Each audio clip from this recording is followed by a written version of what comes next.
pas trop vite. Ça va Jean?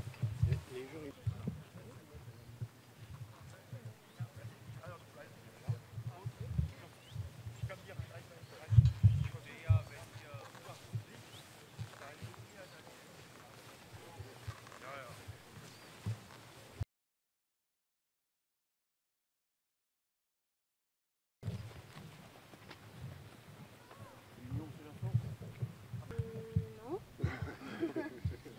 Tu la réponse.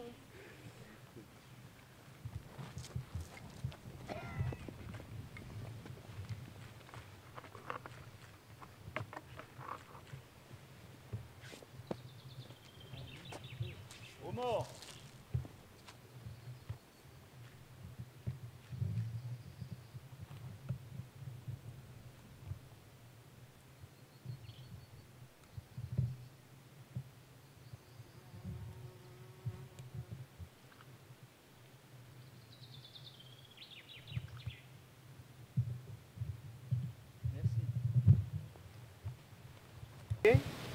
Nous nous recueillons dans les cimetières allemands et français de notre localité pour honorer la mémoire des soldats morts pendant la Première Guerre mondiale.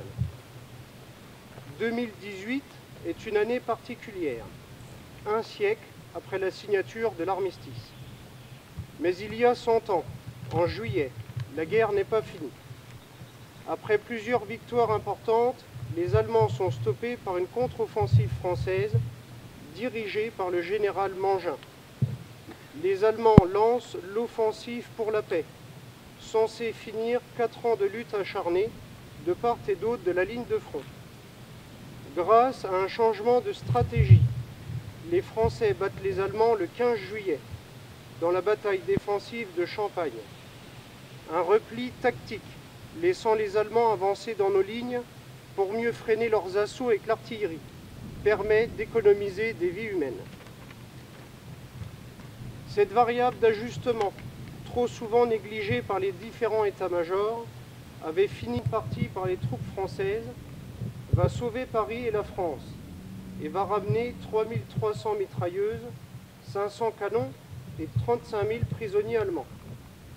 Cette victoire, qui est l'œuvre des nouvelles dispositions du général Pétain, devenu général en chef de l'armée française, eut un immense retentissement. Personne ne s'y trompa.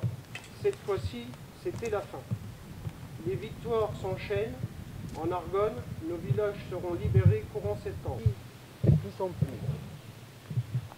Quant à la génération d'aujourd'hui, elle préfère refaire ses guerres par des jeux vidéo.